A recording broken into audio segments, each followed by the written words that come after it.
comigo no livro de Atos dos Apóstolos.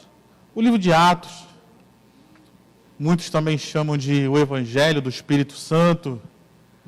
Hoje, um domingo que nós separamos para um domingo missionário, vamos falar um pouco sobre o missionário Paulo, aquele que foi levantado para falar do amor de Deus aos não-judeus.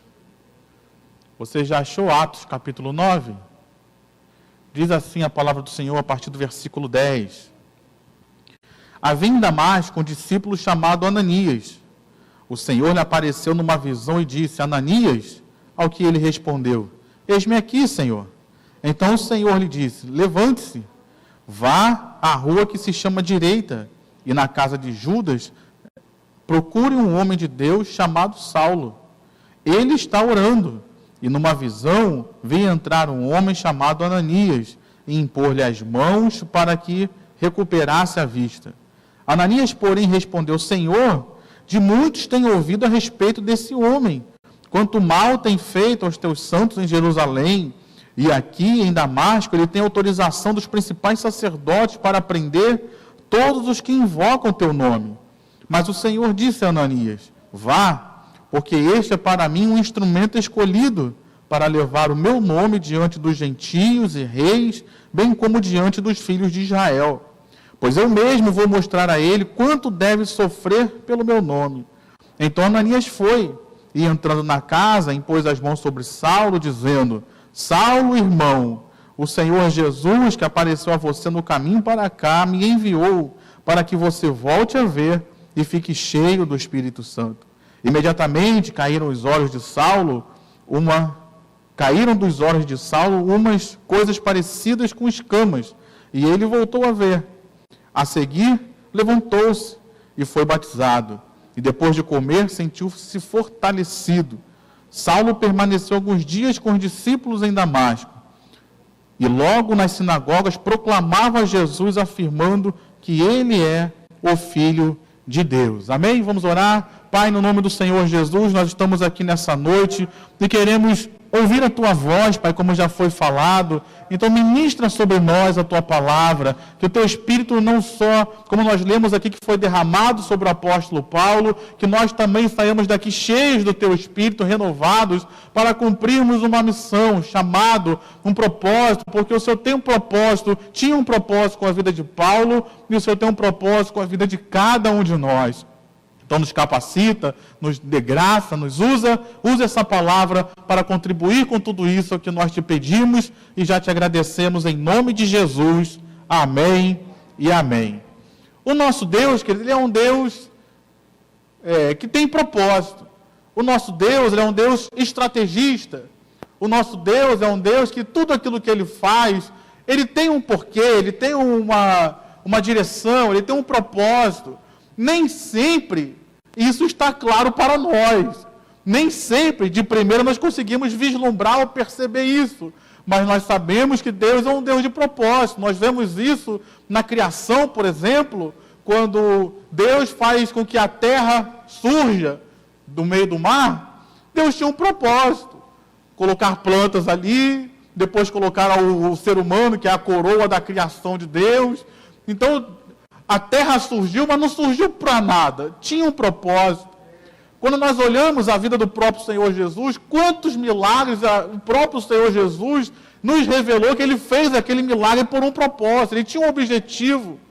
Por exemplo, o texto de Marcos capítulo 2, quando aqueles 4 amigos levam o paralítico diante de Jesus, Jesus vira para aquelas pessoas e diz assim: os pecados desse homem estão perdoados. Aí todo mundo olha assim: não, mas você não pode fazer isso, porque só quem pode perdoar pecados é Deus. Jesus então faz um milagre para provar um milagre com um propósito. Ele diz: para que vocês saibam que o Filho do Homem tem poder para perdoar pecados, virou para o paralítico e disse: levanta e anda. Então Jesus fez um milagre ali, levantando aquele homem, mas tinha um propósito, tinha um objetivo. E assim também nas nossas vidas, queridos. Deus tem um propósito, Deus tem um objetivo, Deus tem um alvo com as nossas vidas. Você, eu, nós que estamos aqui nessa terra ainda, ninguém está aqui de passeio. Ninguém está aqui só para olhar a paisagem. Não, Deus tem um objetivo com a sua vida. Deus tem um propósito. Deus tem algo a fazer na vida de cada um de nós. E assim foi também na vida de Paulo. E nós olhamos para a vida de Paulo e nós podemos perceber, queridos, que Deus tinha um grande objetivo com a vida dele, ser talvez o primeiro missionário fora de Jerusalém. Todos os discípulos, de certa forma, foram missionários, mas ele foi o primeiro a sair de Jerusalém e levar o evangelho aos não-judeus. Deus tinha uma grande obra com a vida daquele homem. Deus tem uma grande obra com a minha vida e com a sua vida. Mas só que Paulo, para viver o propósito de Deus, ele teve que abrir mão dos seus objetivos. Ele teve que abrir mão da direção que ele seguia na vida dele. Ele teve que abrir mão do caminho que ele seguia. Ele tinha uma direção, ele tinha um propósito, ele tinha um alvo de vida. Mas ao ser encontrado por Cristo, tudo aquilo que ele pensava, tudo aquilo que ele tinha planejado, toda aquela estratégia que ele tinha, tudo caiu por terra para que ele pudesse viver o projeto de Deus. Será que hoje, meu irmão, nós estamos preparados para ter um encontro com Cristo que venha mudar completamente os nossos planos, os nossos projetos, as nossas direções, os nossos sonhos, os nossos anseios? Paulo viveu isso, querido. Paulo viveu algo que me chama muito a atenção e que às vezes nós precisamos lutar contra isso. Paulo viveu um certo preconceito com relação à sua salvação. Porque quando Deus fala com Ananias, Ananias, vai na casa de Paulo. Ananias virou, não, Senhor, esse aí ele é perseguidor da igreja. Esse aí não vai ser salvo, Senhor. Vou pregar logo para esse aí que está perseguindo. E muitas vezes, queridos, nós enfrentamos isso também. Tanto na nossa vida pessoal, talvez pessoas que estão aqui dentro hoje, alguém ao seu redor olhou para você e disse, você nunca será salvo. Ah, Deus pode salvar todo mundo, mas aquele ali não tem jeito. Quantos de nós enfrentamos isso, querido, na nossa conversão? Quantos de nós enfrentamos um preconceito assim com relação à nossa vida? E infelizmente, às vezes nós também fazemos isso. Nós olhamos para algumas pessoas e dizemos, essa não vai ser salva, essa não tem jeito. E aí nós não queremos nem fazer aquilo que é o simples de fazer. Perceba que quando Deus falou a Ananias, Deus pediu algo simples, querido, para que fosse à casa de um irmão e fizesse uma oração. Isso é algo que você pode fazer, que eu posso fazer, que todos nós podemos fazer. Deus não pediu para ele fazer algo extraordinário, não pediu para fazer algo impossível, não, faça algo simples, vai lá e ore por aquele homem. Então perceba que muitas vezes nós colocamos resistências em levar o evangelho para as pessoas. Nós estamos falando de um culto missionário, muitas vezes nós ficamos tão preocupados em campanhas evangelísticas, como Pedro fez e pregou e conquistou 3.000 almas quase. A gente quer essas campanhas, a gente quer ganhar 3.000 almas, mas às vezes a gente não quer ir na casa de alguém para falar do amor de Jesus. Às vezes a gente não quer falar para uma pessoa que trabalha com a gente todos os dias. Às vezes a gente não fala para a pessoa que mora do nosso lado, nosso vizinho, nosso conhecido. Então aqui nós vemos Ananias nos dando uma grande lição, querido. Ele valorizou Paulo, uma pessoa. Como nós gostamos de dizer, se só tivesse eu e só você nessa terra, ainda assim Jesus viria e morreria por você. Mas só que nós não temos essa visão missionária quando é do outro. A gente fica, não, esse aí não. A gente não tem essa visão missionária quando é só um. A gente pensa, não, só um, não vou lá não. Ananias nos dá uma grande lição aqui, querido. Ele valorizou uma pessoa, sem ter a menor noção de quem seria aquela pessoa, no reino de Deus. Preste atenção, vou contar para você uma história verídica. um evangelista, não vou dizer que é grande, mas conhecido lá nos Estados Unidos, ele foi fazer uma campanha evangelística. E começou a pregar diversos dias. Chegou um dia que ele relata no seu diário dizendo: esse dia não foi bom, disse ele. Nesse dia da campanha evangelística, que tinha muitas pessoas, só uma pessoa aceitou a Cristo. Aí a história foi estudar, foi pesquisar. Nesse dia que ele disse que não foi bom, que só uma pessoa aceitou a Cristo, sabe quem foi essa pessoa que aceitou a Cristo? Só Billy Graham, o maior pregador do século passado. O homem que é conhecido como ter pregado para o maior número de pessoas. Um dos homens mais influentes no Evangelho recentemente.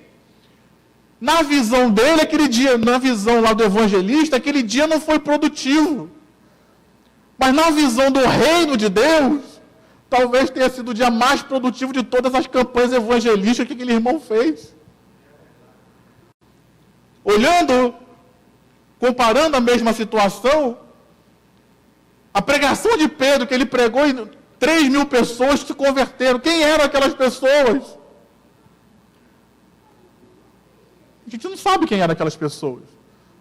Não tem relatos registrados de quem era, o que fizeram pós-conversão. Mas Ananias foi um instrumento de Deus para pregar para um. E aquele um foi o um que fez uma grande diferença em todo o reino de Deus. Foi aquele que foi um instrumento de Deus para doutrinar a igreja, para levar o evangelho a outras nações, a outros povos. Então, meu irmão, aprenda com Ananias a falar do evangelho, seja para quem for. A nossa responsabilidade como missionários, como pessoas, instrumentos de Deus, é falar. O nosso chamado, a nossa missão é falar. Não é converter já é a missão do Espírito Santo.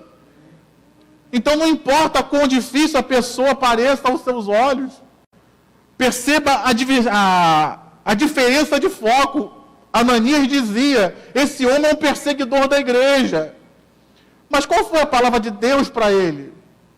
Falou, Ananias, vai lá, porque Paulo é um homem de Deus e está orando. Percebe a diferença? Na cabeça de Ananias, Paulo era perseguidor. Aos olhos de Deus, Saulo aqui já era um homem de Deus. Que estava sendo tratado, que estava sendo trabalhado por Deus. Então, a gente precisa abrir os nossos olhos para a missão, querido. Para o objetivo. O objetivo de Deus ainda hoje é salvar almas. O objetivo de Deus ainda hoje é alcançar aqueles que as pessoas dizem que são inalcançáveis. O objetivo de Deus ainda hoje é fazer o seu evangelho conhecido. E às vezes nós ficamos preocupados com, eu não prego do púlpito, eu não faço campanhas evangelísticas, mas nós vemos um grande evangelista aqui pregando para uma pessoa, que fez uma grande diferença no reino de Deus. Então eu e você hoje, na nossa vida diária, eu e você hoje, com as nossas atividades, você vai no mercado, você vai numa faculdade, você vai para o colégio, você trabalha, você tem a sua vizinhança, tem seu círculo de convivência. Você não precisa fazer uma campanha evangelística e reunir 40.000 pessoas, 50.000 pessoas num estádio. Você pode ir na casa de alguém, como fez Ananias, e fazer uma oração. E o resto é com Deus. O resto Deus faz, o resto Deus opera. Então, falando de missões, temos que nos lembrar disso. Uma das principais vocações e missões da igreja ainda é anunciar o evangelho para os não alcançados. E dentre esses, tem muitos que podem ser contrários àquilo que a gente acha que é verdade. Dentre esses, tem muitos que podem ser contrários àquilo que a gente acha que é bom. Mas talvez esses sejam os mais necessitados. Talvez esses sejam os mais carentes de receber uma palavra de cura, de restauração e de libertação em suas vidas. Então, nessa noite, O convite de Deus para nós é: fale do amor de Deus, fale da graça de Deus, fale de Jesus. Fale de Jesus, meu irmão. Nós estamos vivendo dias que as pessoas, até do meio da igreja, estão falando mais de política e de políticos do que de Jesus. Essa não é a nossa missão, meu irmão. Você foi chamado para anunciar o Evangelho de Jesus Cristo. Então vamos diminuir um pouco. Não estou dizendo que você não possa manifestar suas posições políticas, suas ideias políticas, você tem todo o direito de fazer isso. Mas como cristãos nós não podemos abrir mão da nossa principal missão, querido. Porque a política, um dia ela vai passar e vai acabar, meu irmão. Porque um dia tudo isso vai acabar. Um dia Jesus vem e tudo isso vai acabar. Mas aquilo que nós anunciamos no Evangelho, as pessoas para quem nós tocamos com o Evangelho, as pessoas às quais alcançamos com o Evangelho, isso é eterno, isso não passa. Não podemos abrir mão dessa missão, não podemos nos omitir nisso. Ananias não se omitiu e falou: Senhor, se o Senhor está mandando, eu vou. Se o Senhor falou que está garantido, então eu vou. E Ananias foi. E como nós temos ouvido aqui pelo pastor Roberto, pequenas ações que podem produzir grandes resultados. Ananias fez uma pequena ação, foi na casa de alguém e orou por alguém. E ali trouxe um grande resultado para a sua vida, para o reino de Deus, para a igreja. Primeiro, grande resultado, um grande inimigo caiu por terra, um grande perseguidor caiu por terra. Segundo grande resultado, nasceu um grande missionário que fez a diferença na igreja. Você já parou para pensar nisso? Às vezes as pequenas atitudes que temos podem produzir grandes vitórias na nossa vida. Às vezes pequenas ações que Deus nos pede podem produzir grandes resultados. Ananias fez isso aqui, queridos. E nós vemos na vida de Saulo um grande propósito de Deus, mas que precisou de pessoas, precisou de alguém que falasse para ele, precisou de alguém que o encaminhasse, precisou de alguém que pregasse para ele, precisou de alguém que ensinasse a ele. E assim é feita a vida missionária, queridos. Assim é feita a obra de Deus, ninguém faz nada sozinho. Pastor Isaquiel, pastor Luke, dependem de nós, precisam do nosso apoio. E do nosso apoio, quando falo isso, não falo só financeiro, mas preciso do nosso apoio em oração, preciso do nosso apoio, de repente você dando uma palavra, você ajudando, você se envolvendo.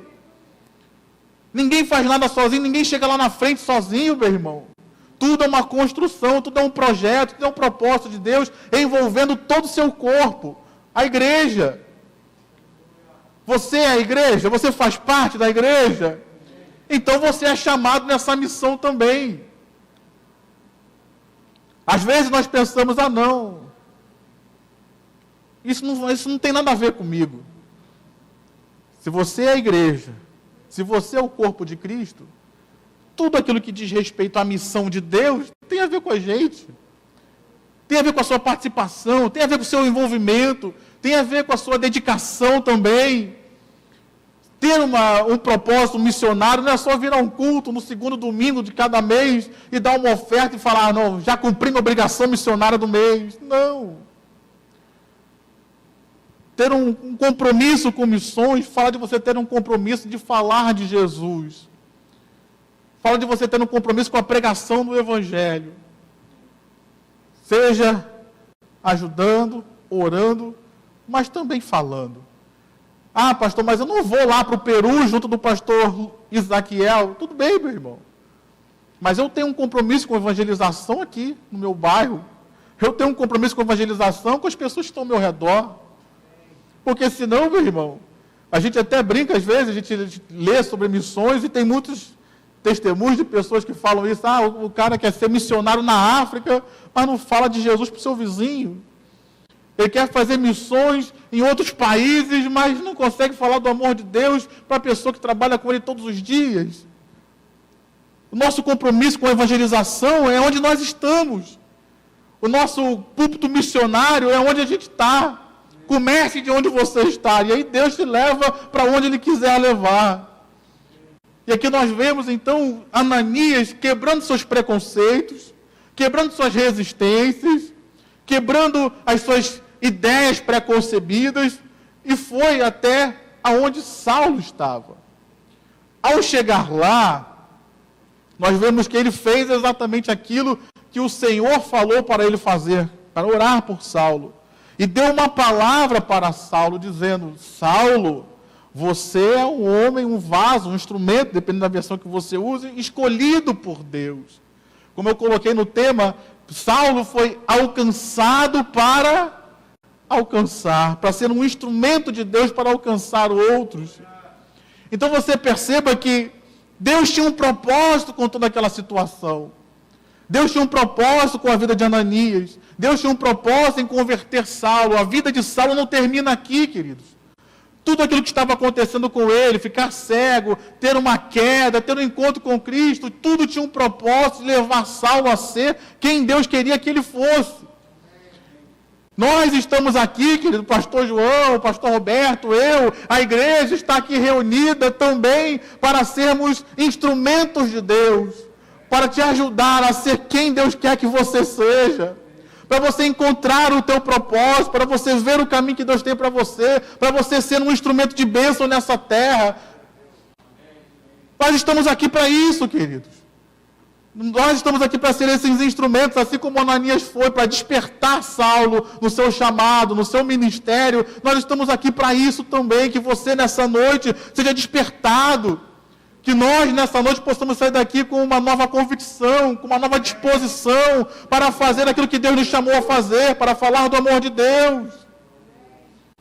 Não podemos ficar parados, não podemos ficar calados, meus irmãos. Como nós temos visto aí, está cada dia mais próximo a volta de Jesus. E se está próximo a volta de Jesus, é ainda mais urgente que anunciemos a Ele, anunciemos o Seu nome, anunciemos a Sua salvação, para aqueles que não conhecem. É ainda mais urgente sermos instrumentos para alcançar aqueles que um dia tiveram no nosso meio hoje, e hoje estão lá fora, perdidos novamente. É imprescindível que anunciemos o Evangelho para eles de volta, para que eles voltem para a casa do Pai enquanto é tempo. Vamos despertar para isso, querido. Essa situação despertou em Saulo o seu chamado. Trouxe Saulo para o reino de Deus, para que ele pudesse viver o propósito que Deus tinha com a vida dele. Perceba que ali Saulo foi batizado, saiu cheio do Espírito Santo e já começou a fazer aquilo que Deus o havia chamado a fazer, falar do amor de Deus. Perceba também que, por isso eu fiz questão de ler até o versículo 20, Saulo, ele começou o capítulo 9 com uma companhia. Pessoas que vieram junto a ele para perseguir os cristãos. No versículo 20, as companhias dele já mudaram. Ele que veio acompanhado de perseguidores, agora está acompanhado da igreja, dos irmãos que estavam com ele. Então perceba como a vida desse homem mudou. Perceba como ele se entregou a Cristo. Perceba como ele aceitou o seu chamado de primeira e seguiu o seu chamado. Quantos de nós lutamos com isso, querido? A gente sabe o que foi chamado a fazer, mas a gente resiste. A gente luta. A gente não faz. Paulo, ele nos dá uma grande lição. Eu fui chamado. Você pode repetir essa frase? Eu fui chamado por Deus. Quando diz que você é chamado, não é que você vai ser pastor, que você vai ser missionário, mas todos nós fomos chamados. Paulo sabia, eu sou chamado por Deus. Eu tenho um propósito. Eu achava que eu estava certo, mas eu estava pelo caminho errado. Então eu vou aceitar esse propósito, esse chamado que Deus tem para mim. Paulo disse isso e seguiu o seu caminho. Teve que aprender muito, aqui é só o início do seu chamado. Mas nós vemos que aqueles que olharam para Paulo no seu chamado, nunca poderiam dizer aonde Paulo chegou. Quem diria que aquele homem que estava num quarto, cego, sem esperança de nada talvez, um homem que estava ali esquecido, seria o maior missionário da história da igreja. Quem diria? Talvez hoje você possa pensar assim também, quem sou eu? Meu irmão, só Deus sabe aonde cada um de nós pode chegar. De repente você pode olhar para você e dizer, mas eu já estou meio velho, ou eu sou muito novo. Só Deus sabe, meu irmão, aonde Ele pode te levar. Mas eu já fiz isso, eu já fiz aquilo. Paulo também tinha um currículo ruim, meu irmão. E um currículo ruim muito recente. Ele tinha chegado naquela cidade para perseguir, então ele tinha tudo contra ele. Mas ele falou, Deus me chamou? Eu vou, quem garante é Deus. Tudo de ruim que ele tinha contrário a ele não foi impedimento para que ele fosse quem Deus queria que ele fosse. Vamos ser sinceros aqui? Todos nós temos um currículo ruim. Quem é que é santo 100%, meu irmão? Quem é que nunca errou? Quem é que nunca pecou? Todos nós temos um currículo manchado. Mas isso não é impedimento para que Deus cumpra o propósito dele na sua vida. Diga amém, diga graças a Deus. Então nessa noite, meu irmão, eu não quero saber quais são as manchas no seu currículo. Eu não quero saber qual é o seu passado. E talvez um passado até bem recente, de dor, de sofrimentos, de perseguições, de erros, de pecados. Não é essa a pergunta de Deus para nós hoje. A pergunta de Deus para nós hoje é, você crê no propósito? Você crê em Jesus? Você crê que Ele pode te fazer um instrumento de Deus? Você crê que Ele pode fazer na sua vida e através da sua vida coisas extraordinárias, mesmo com o passado e o presente da sua vida hoje? Mas eu estou no quarto, eu estou cego. Mas dali você vai sair desse quarto e você vai alcançar as nações. Foi o que aconteceu com Paulo. Mas eu estou cego, mas você vai abrir os olhos, vai ter revelações que nenhum ser humano teve, Paulo. Aquilo que aconteceu na vida de Paulo, ou Saulo, como você preferir, é algo muito encorajador para todos nós. Se Deus pode pegar um inimigo da igreja e fazer o maior missionário, o que Ele não pode fazer na minha vida? Se Deus pode tirar um homem cego e trazer grandes revelações para ele, o que Ele não pode fazer comigo? Se Deus valorizou esse homem, enviou alguém para pregar o Evangelho para ele, por que eu não vou levar o Evangelho para outros também? Então essa mensagem, ela nos confronta, porque falar de evangelismo coletivo, falar de multidões, nos exclui. Porque eu não vou pregar num estádio. Pregar para multidões nos exclui, porque talvez você pense, nunca vou pregar num púlpito, pastor. Mas quando a gente fala de evangelismo pessoal, quando a gente fala de visitar uma pessoa, mandar uma mensagem para uma pessoa, orar por alguém, isso é uma coisa que inclui a todos nós. Você não precisa de cargo de pastor para orar por alguém. Você não precisa de cargo de diaconal para visitar alguém e dar uma palavra de ânimo. Você só precisa de ter unção, de ter comunhão com Deus, compromisso com Deus. A Bíblia não diz que Ananias tinha qualquer cargo na igreja, ele é apenas um cristão chamado por Deus para fazer uma obra, ele foi lá e fez. Então, meu irmão, vamos nos envolver. Vamos ser instrumentos de Deus para a salvação de quem Deus quiser salvar. Não simplesmente ficar olhando e pensando, não, esse aqui salva, esse aqui não salva, esse aqui pode salvar, esse aqui não. E vamos, queridos, parar de resistir. Saulo, a palavra chegou a ele, e ele seguiu o seu caminho. Começou a fazer aquilo que Deus o chamou a fazer, porque entendeu que aquilo era o que ele tinha que fazer a partir dali. Ele não ficou pensando, meu Deus, e agora? Toda a minha... Ele até fala isso em Filipenses, no capítulo 3, eu considerei todas as coisas que eu tinha como lixo, por causa da grandiosidade do conhecimento de Cristo. Saulo chegou lá cheio de pompa em Damasco, com cartas, com pompas, com soldados, mas ele não levou nada disso em conta. Falou, não, eu prefiro Cristo. Eu prefiro seguir a direção que Deus está me dando hoje.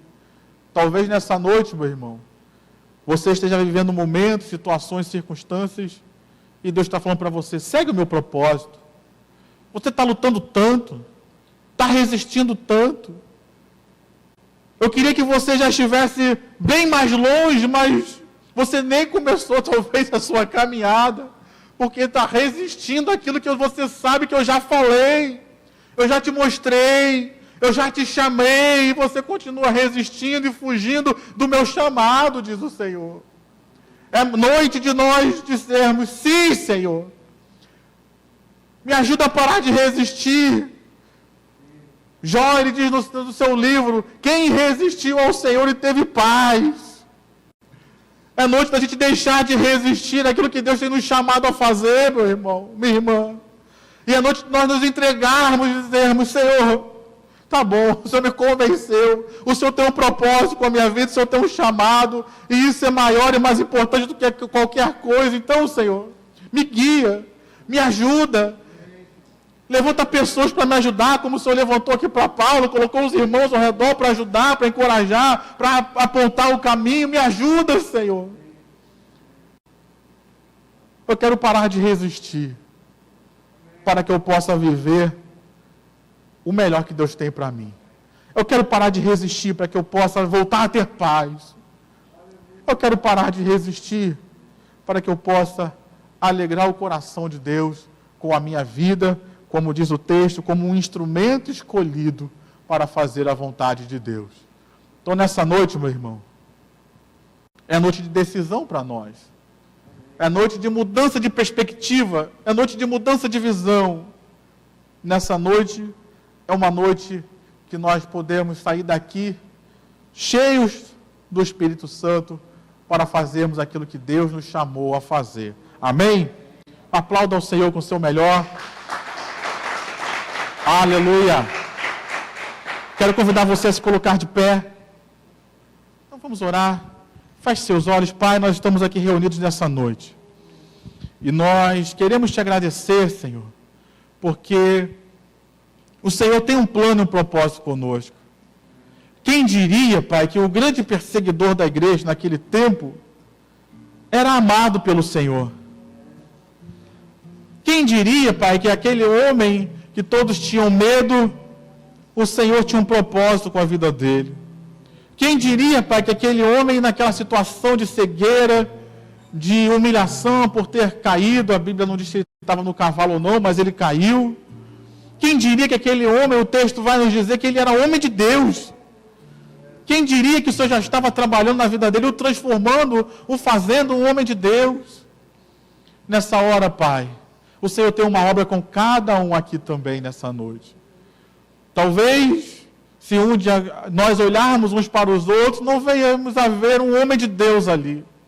Não venhamos a ver uma mulher de Deus ali. Mas Deus tem um propósito com a vida de cada um de nós.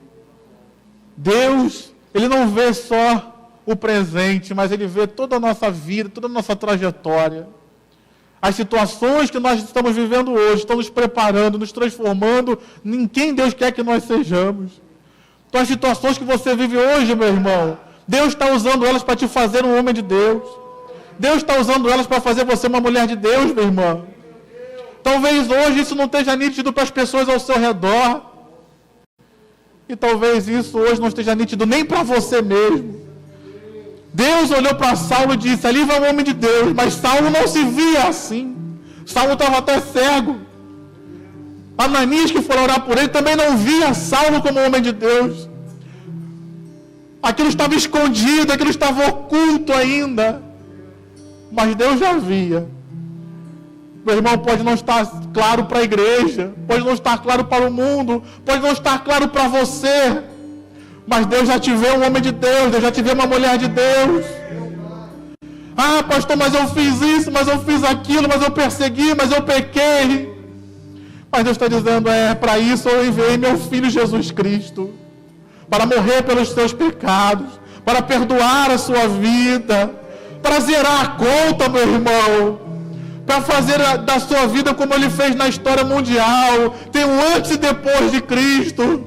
Ah, você tem um passado, vamos botar a cruz desse passado aí nessa noite. Para que você tenha um depois de Cristo. Faz essa obra de milagres em nós, Pai. Faz essa obra de milagres nas nossas vidas individuais. Porque o Senhor tem um propósito com as nossas vidas. Então, tudo aquilo que nos impede, nos atrapalha de crermos nisso, que caia por terra nessa noite, Pai. Toda mentira, todo engano do diabo, toda acusação e condenação demoníacas sobre a nossa vida, que sejam repreendidas agora na autoridade do nome de Jesus.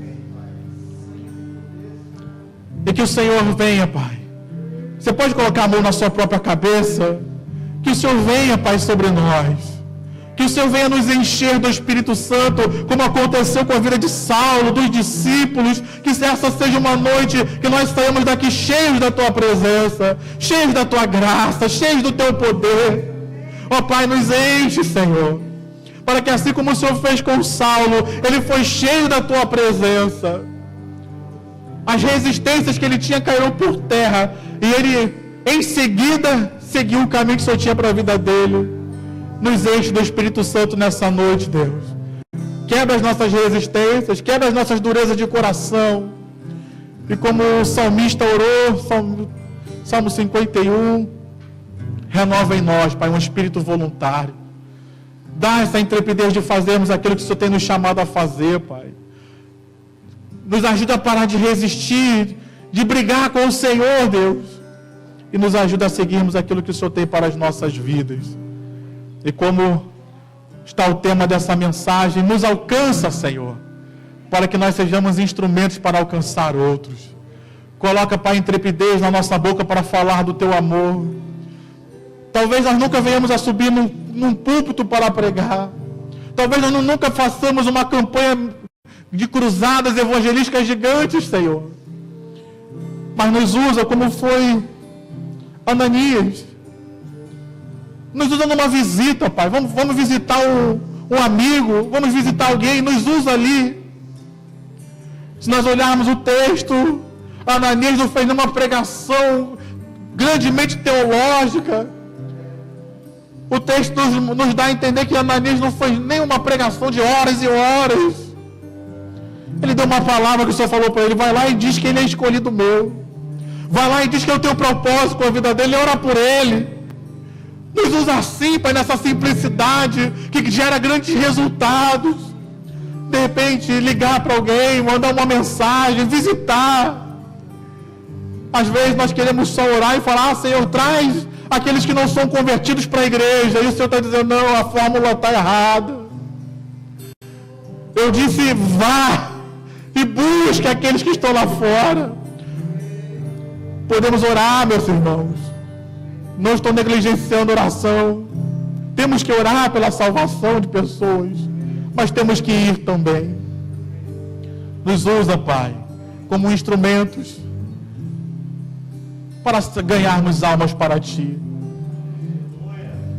E aqui não quero fazer pressão, Pai, porque às vezes nós pressionamos tantas pessoas.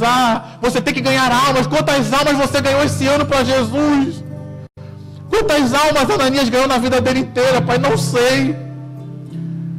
Mas se ele tinha um propósito de ganhar só a alma de Saulo, eu acho que ele já cumpriu um grande propósito.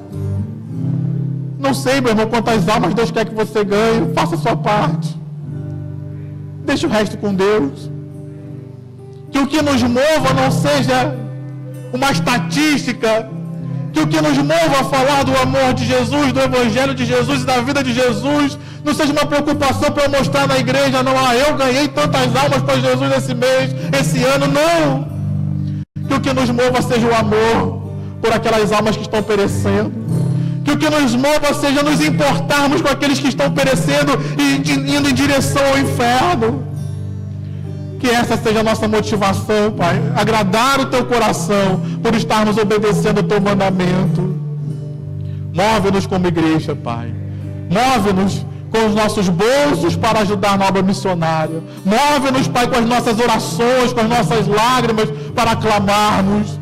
Mas move-nos também com as nossas bocas para continuarmos anunciando o Evangelho da salvação por onde quer que passemos. Assim nós oramos, entregando nossas vidas, entregando esta igreja, entregando esse momento nas tuas mãos, Senhor. Em nome de Jesus é que nós oramos e te agradecemos. Amém e amém. Aplauda ao Senhor com o seu melhor. Diga graças a Deus. Aleluia. Diga como disse Ananias: eis-me aqui, Senhor.